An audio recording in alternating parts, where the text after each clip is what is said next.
chairman of the Redistricting Commission, say a few words. Thank you, Chairman Jones.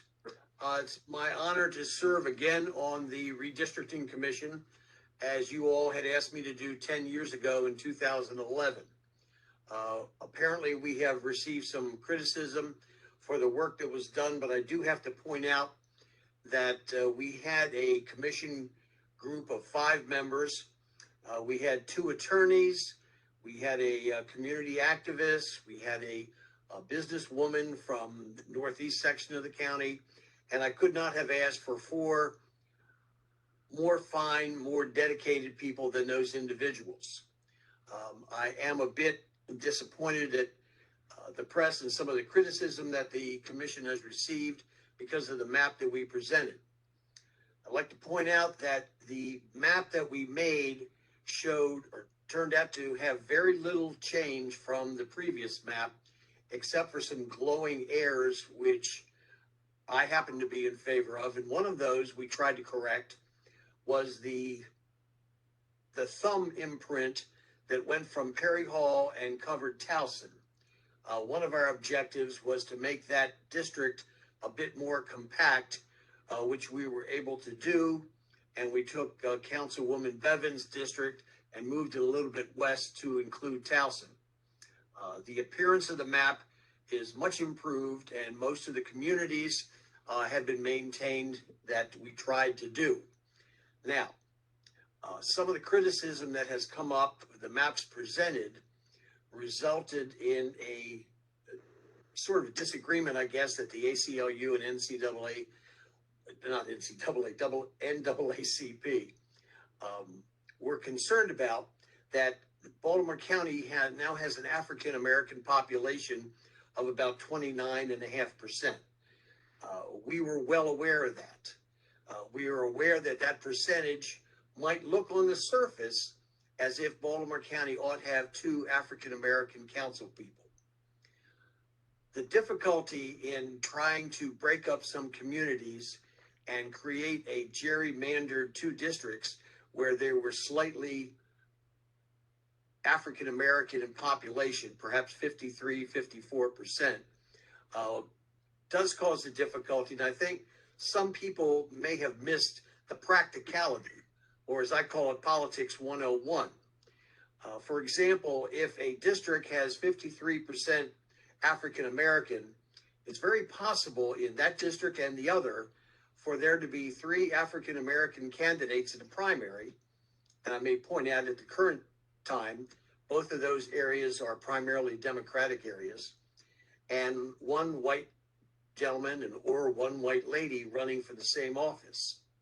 What happens is that possibly the 3 African Americans could split up the vote, and then the white candidate would wind up winning. Now, I don't believe that people vote because of color or for color, but that's what could happen. And I look back at when Martin O'Malley won the mayoral race in Baltimore City. I believe there were 4 or 5 African American candidates in a primarily African American jurisdiction, and he became the mayor. Suffice to say, that's what could happen.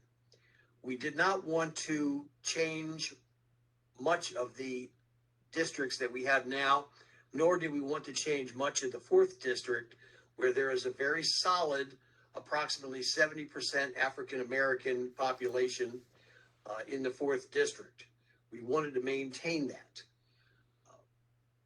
Because there are 29% African Americans spread out through the county, my understanding that District 4 has about 85,000 African Americans, and the total African American population in the county is 254,000, which are spread all over the county. It was not easy or practical for us to be able to make 2 districts where there was a very high majority of African Americans. Back to the question, do people vote color? I don't think so. Not anymore.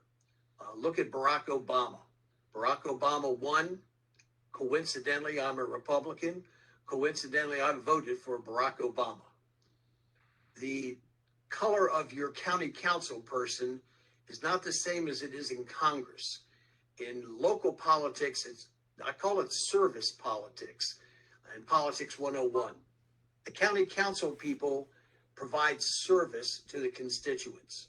Constituents are concerned about their streets being paved, their streets being plowed in the snow, and a bunch of other activities, including education, which are mostly local.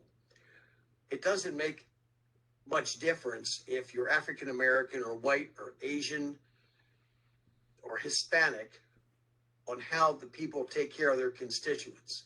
A county council person wants to help their constituents. They would like to be reelected, and they do it by service. And service is not, in my opinion, or in our commission necessarily, related to color.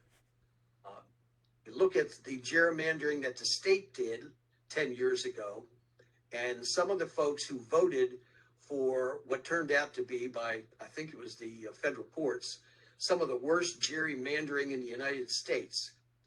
A couple of those folks are saying that our redistricting was not correct. And gerrymandering, as everybody knows, is the manipulation of boundaries of an electoral constituency to favor one party or class. To create the two districts that we're accused of not making would in fact be gerrymandering. I think we did a fine job. I think we did the best job we could. And I will tell you that the 4 other people on this commission were dedicated, fine, upstanding citizens of Baltimore County. Thank you, Mr. Chairman.